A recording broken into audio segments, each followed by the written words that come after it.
Hey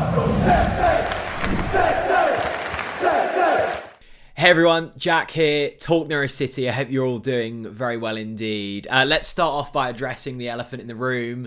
Yes, I now wear glasses. If seeing Norwich City lose on a weekly basis wasn't bad enough, in blurred vision, I now get to see it in crystal clear HD. So that's fun.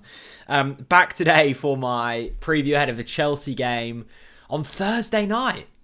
I don't think I've ever watched a Thursday night Premier League game in person. So there's a first for everything. I've got to the ripe old age of 24, and I think this is going to be my first ever Premier League football match attended on a Thursday evening. So that's also fun. What won't probably be fun is what we witness on Thursday evening. Now, it was a really somber day on Saturday. Just everything, it felt like we'd been building under Dean Smith, just felt like it had completely gone. The atmosphere within Carrow Road was absolutely woeful. What we saw on the pitch wasn't too much better. And now we're having to back it up against the Chelsea side, who are starting to get back to kind of their best. I thought Chelsea were going to go on and really challenge for the title this season, and that's kind of faded away over the last couple of months. But I thought they were really good in that cup final against Liverpool.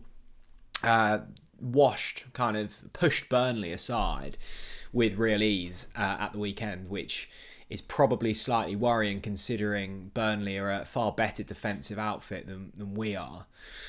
Just really disappointed with what we saw on Saturday. It was a game that we had to win, and if we had have won, would have really put us back in the mix. But even if, let's say we win against Chelsea, which isn't going to happen, but let's just say we will win for the video, you still don't back this side to go on and win another 4 or 5 matches from now on until the end of the season. That's probably going to be what it takes.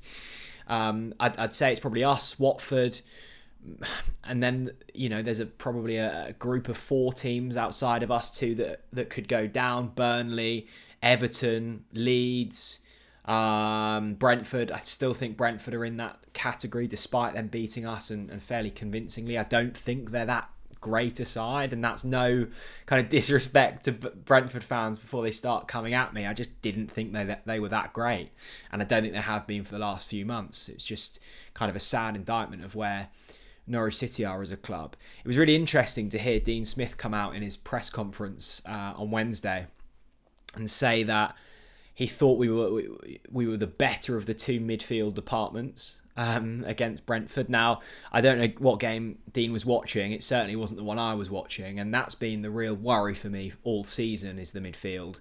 At points due to injury, but mainly because I don't think Farke nor Dean Smith knows the strongest midfield 3, 2, whatever we're playing, and also doesn't know what shape to really play. I think the best we've looked all season is when Adam Ida's been in there, and it's kind of been a 4-2-4. I think that's been the best shape, and we'll get onto that shortly. But since that injury, and I know Adam Ida's not a midfielder, we've just looked all over the place. Now, Billy Gilmour obviously won't be playing against Chelsea because they're his parent club. I'm not going to get into the Billy Gilmour slander. I think he's actually quite a good player. It's clearly not working for him at Norwich City. My sole frustration around Billy Gilmour is the fact that they keep starting him, and he's clearly not up to the task at the moment for what we need anyway, and that's a real worry. And I guess it's also quite sad that we've been so excited about Matthias Norman with his glimpses of brilliance. I don't think, how do I put this politely? I think he's okay, Matthias Norman. I don't think he's the world beater that some have been making out, but he's been made to look like a world beater because of the guff around him. So without Gilmour, you've got Lucas Roop, Pierre Malou, Matthias Norman, Jakob Sorensen that could start. Any of them, really. I don't really have too much of a firm opinion. I think they're all fairly average Premier League midfielders, which is the worry.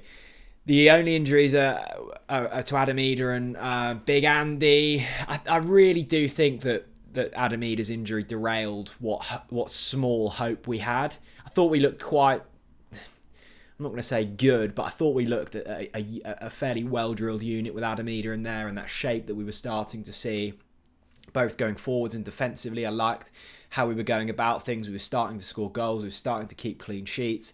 That's now completely gone, so we've got to pivot.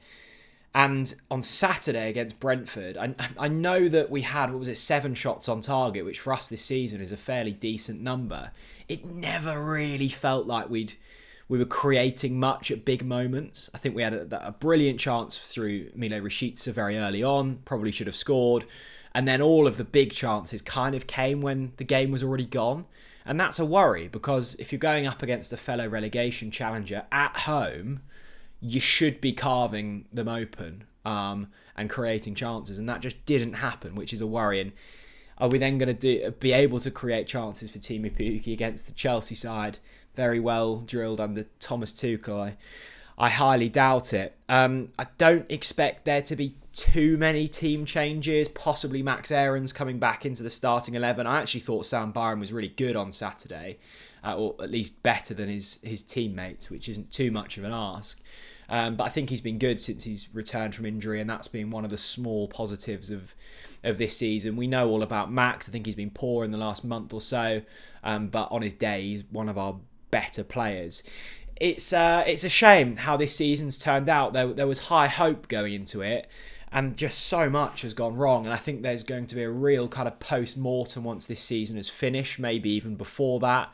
I suspect there to be a fairly low attendance on Thursday night for Norwich's standards anyway. I think someone said that tickets are still on general sale, which really surprised me, because considering you'll get, your fairly recreational Chelsea fans in the home ends as well. So for a game like this not to sell out shows where Norwich are at the moment, and we are bottom of the table with little hope of much goodness from now until the end of the season. I know this has been a really kind of depressing video, but there's really not too much positive to say. I was excited that we might be able to at least be competitive from now until the end of the season, but even if we are, the season's gone.